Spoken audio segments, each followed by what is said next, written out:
자, 심재철 신임 한국당 원내대표, 보수정당 처음으로 호남 출신 원내대표가 아닌가 하는 그런 생각이 드는데 광주 출신이죠. 광주 제1고를 졸업하고 서울대 총학생회장을 지냈습니다. 1980년 서울의 봄을 직접 경험했고요.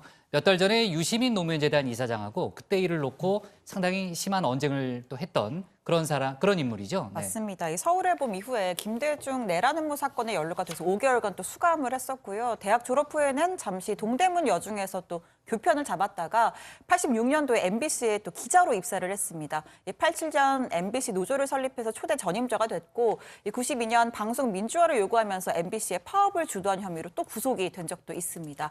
자, 보신 것처럼 이 심 원내대표가 좀 몸이 좀 불편한 곳이 있는데 1993년에 감옥을 나와서 방송에 복귀하는 그날 정말 큰 교통사고를 당해서 한 20여일간 생사를 헤맨 적이 있습니다. 또 1996년 이 총선에 낙선한 후에 2000년 총선에서 원내 입성해서 지금까지 내리 당선이 됐습니다.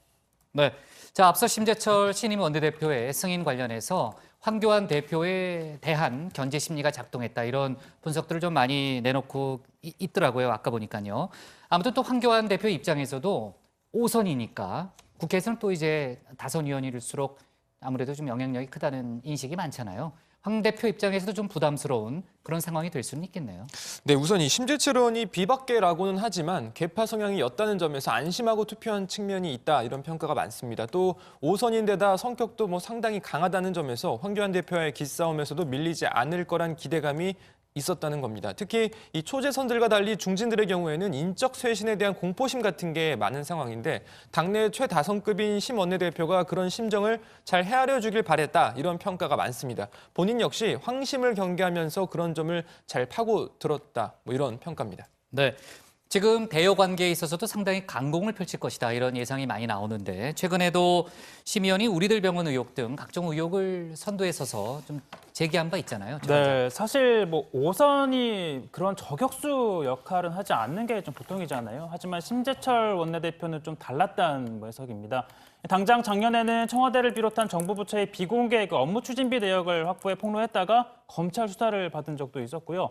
또 지난 9월에는 당시 조국 법무부 장관 사퇴를 촉구하며 같은 5선인 이주영 의원과 함께 삭발 투쟁에 나선 바도 있습니다. 최근에는 또 우리들 병원 관련 의혹도 줄곧 제기를 하고 있죠. 자, 본인도 오늘 정견 발표에서 난 싸울 줄 안다. 이 여당 누구보다도 민주화 투쟁 경력에 앞선다면서 자신감을 보이기도 했습니다. 네.